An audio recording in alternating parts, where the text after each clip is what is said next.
Shalom, jemaat yang dikasihi oleh Tuhan Yesus Kristus. Renungan kita hari ini, Senin 23 Agustus 2021, dengan tema Dusta versus Kebenaran. Bahan bacaan kita terambil dari Yohanes 8 ayat 44 yang berbunyi demikian. Iblislah yang menjadi bapamu, dan kamu ingin melakukan keinginan-keinginan bapamu. Ia adalah pembunuh manusia sejak semula, dan tidak hidup dalam kebenaran, sebab di dalam dia tidak ada kebenaran. Apabila ia berkata dusta, ia berkata atas kehendaknya sendiri, sebab ia adalah pendusta dan bapa segala dusta.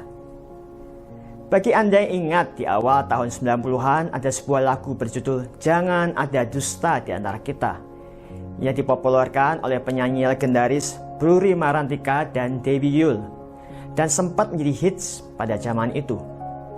Jemaat sekalian, kita semua tentu setuju bahwa di dalam relasi manusia satu dengan yang lainnya diperlukan adanya kejujuran, bukan dusta. Ketika ada dusta, maka relasi akan menjadi tidak sehat.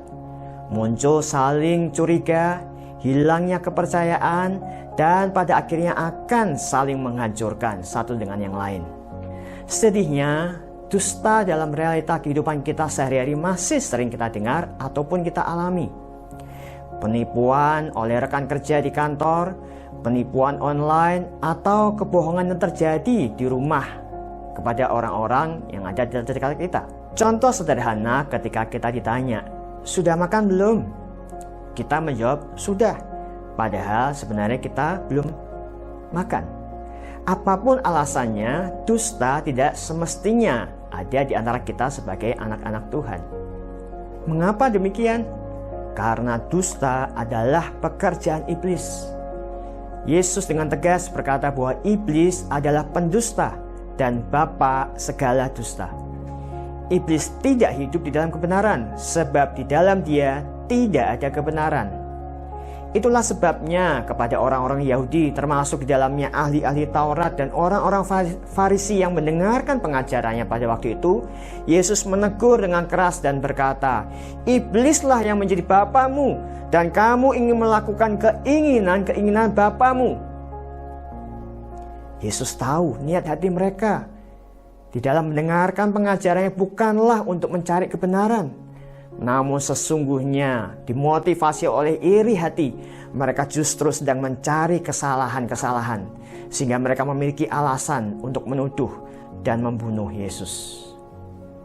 Dari sini kita belajar bahwa dusta tidak hanya dinampakkan melalui perkataan saja, namun juga upaya untuk menampilkan diri seolah baik, namun lebih dalam dari itu, memiliki niat hati yang jahat. Bagaimana dengan kita?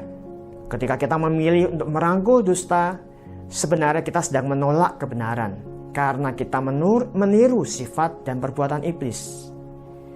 Meskipun kita masih berstatus sebagai orang Kristen, namun dalam praktek kehidupan sehari-hari, hidup kita akan semakin jahat dan jauh dari kebenaran Tuhan.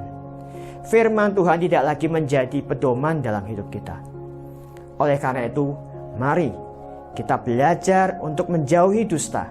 Jangan lagi ada dusta di dalam kehidupan kita. Sebaliknya mari kita merengkuh firman Tuhan dan kebenarannya menjadi bagian dalam kehidupan kita setiap hari. Amin.